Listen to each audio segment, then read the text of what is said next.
If you throw a snowball too fast, it'll break apart. You couldn't possibly shoot a snowball out of a cannon. If you did, it would simply break apart in pieces before it even got out the end of the barrel. So a super cold ice meteor, if it were coming toward the Earth, would build up speed because of the inverse square law. As it got going faster and faster, it would break up out in space into a bazillion little ice crystals. Those would then shower down on the Earth as super cold snow. Next thing you need to keep in mind, the Earth has a very strong magnetic field, but it's getting weaker. At the time of the flood, it was probably about 15 to 20 times stronger than it is today. The magnetic field is weakening. The magnetic field would deflect super cold ice crystals to the poles, most of them. Also, super cold ice is easily statically charged. The northern lights are caused because of the Earth's magnetic field. How many have ever seen the northern lights? Unbelievably gorgeous. If you've never seen them, it's worth just get up there. So I've seen them in South Dakota and up in Canada.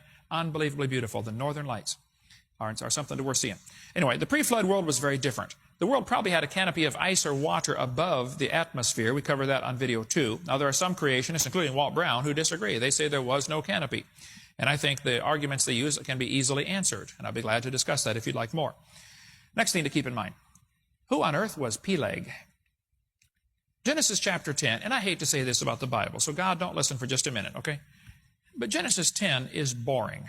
Okay, as you read through that chapter, it's got all these big names that nobody on earth can pronounce except Alexander Scourby.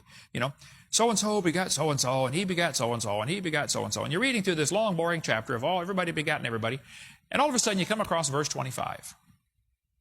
And it says, unto Eber were born 2 sons. The name of the one was Peleg. For in his days was the earth divided. And his brother's name was Joktan. Well, now hold on a minute. Peleg is the only guy, it doesn't say anything about anybody else. Why does it say something about Peleg? It says in his days was the earth divided. And then it says his brother's name was Joktan. Nobody else gets their brother mentioned. Why would his brother be mentioned? Well, the word Joktan means shorten. Peleg means divided. Peleg was born about 100 years after the flood. Notice he only lived to be 239. His daddy and grandpa and great-grandpa lived into their 400s. What was different? What happened in the days of Peleg? Next thing you need to keep in mind, the pre-flood world had a canopy of water above and water under the crust of the earth. Okay? Now, I made a decision years ago as a new Christian. I was 16 when I got saved, and all the atheists in my city started coming after me, trying to get me converted, away from Christianity. And I had some real problems believing some of the things in the Bible. They were showing me supposed contradictions and all that. We'll cover more on that on video 7. But I had to make a decision as a 16-year-old new Christian. I said, Lord, I'm going to believe your book until somebody can prove it's wrong.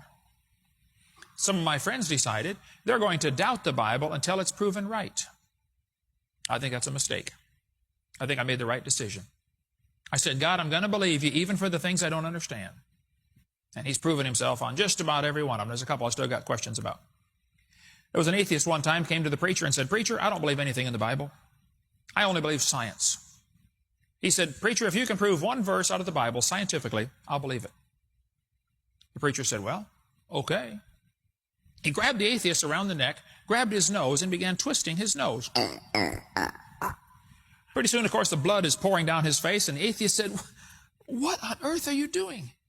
He said, I'm proving the Bible. It says the wringing of the nose bringeth forth blood. I don't recommend you do that unless you get a really hardcore atheist, then you might want to try that one. But I'm going to give you the Hovind theory. Now, this is supposed to be good teaching technique. I'm going to tell you what I'm going to tell you, and then I'm going to tell you, and then I'm going to tell you what I told you. You get all that? We're going to go through it very quickly, 8 simple steps of what I think caused the flood and explain all these strange phenomena on the planet. Then we'll go into them in a little bit more detail, and then we'll close this down. Noah and the animals got safely into the ark. A 300-degree below zero ice meteor came flying toward the earth and broke up in space. As it was breaking up, some of the fragments got caught and became the rings around the planets. They made the craters on the moon, the craters on some of the planets, and what was left over came down and splattered on top of the North and South Pole. The super cold snow fell on the poles mostly, burying the mammoths standing up. The dump of ice on the North and South Pole cracked the crust of the earth, releasing the fountains of the deep. The spreading ice caused the ice age effects, the glacier effects that we see. It buried the mammoths, made the earth wobble around for a few thousand years. And it made the canopy collapse that used to protect the earth and opened up the fountains of the deep.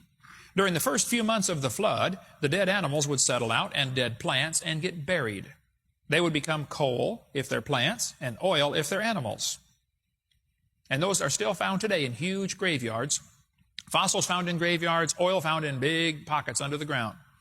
During the last few months of the flood, the unstable plates of the earth would shift around. Some places lift up, other places sink down. That's going to form ocean basins and mountain ranges. And the runoff would cause incredible erosion, like Grand Canyon, in a couple of weeks. Over the next few hundred years, the ice caps would slowly melt back, retreating to their current size. The added water from the ice melt would raise the ocean level, creating what's called a continental shelf. It would also absorb carbon dioxide out of the atmosphere, which allows more radiation to get in, which is going to shorten people's lifespans. And in the days of Peleg, it finally took effect. The earth still today shows the effects of this devastating flood. Now, a little more detail on each one. God told Noah, the Lord said to Noah, "Come thou." Did you catch that? Listen very carefully. What did God tell Noah to do?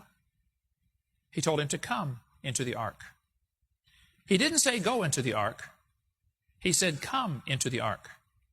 Where does God have to be in order to say that? In the ark. That'll preach, brother. There's a sermon right there, just right there. Come into the ark, Noah. Come with me. We're going on a little cruise. Come on in. I'm here with you. And when the flood was over, God said to Noah, go out of the ark. God was with him the whole time.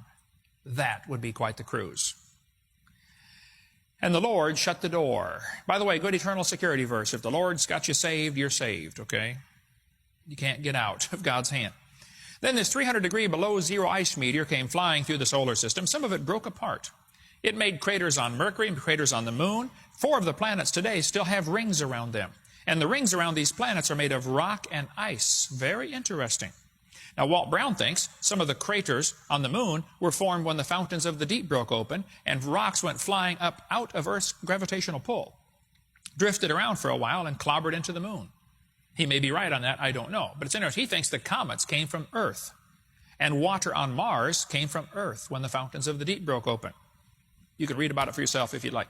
The super cold snow would land mostly around the poles, because super cold ice is not only affected by the magnetic field, it's easily statically charged. How many have seen the Van de Graaff generator where they make your hair stand up? You know, we've got one of those at our science center at Dinosaur Adventureland. As this ice meteor came flying toward the Earth, it broke apart. Pieces would settle in around the poles mostly, causing the Earth to wobble for a few hundred years, or maybe even a few thousand years. The canopy of water overhead collapsed and it rained 40 days. The water underneath the bottom, under the crust, came shooting to the surface, and the water kept going up for 150 days. And everybody drowned. It probably took 6 or 8 months to kill everybody during that flood. We all get the idea, well, it rained and everybody died first day. No, it took a long time for people to die. People would be running and fighting for higher ground. As that got more and more rare, as the water keeps coming up and up and up, for 150 days, the water increased. By the way, they're still discovering chunks of ice flying around in space. Here's an article about a scientist who discovered chunks of ice as big as this auditorium are hitting the Earth all the time. They dissolve in space, but it rains down as water. There's water everywhere in space. Science and Technology article here. If you go to the North Pole, you'll be kind of chilly, and one of only 400 people that have ever been there. But up around the North Pole, there's an ocean called the Arctic Ocean. I went up to see the Arctic Ocean a couple years ago, and the guy said, hey, Brother Hovind, you know something interesting about this ocean? It has no tide.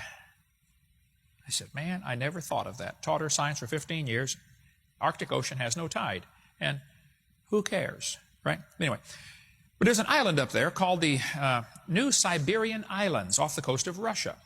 There on those New Siberian Islands, they find frozen bobcats, frozen lynx, frozen camels. What happened?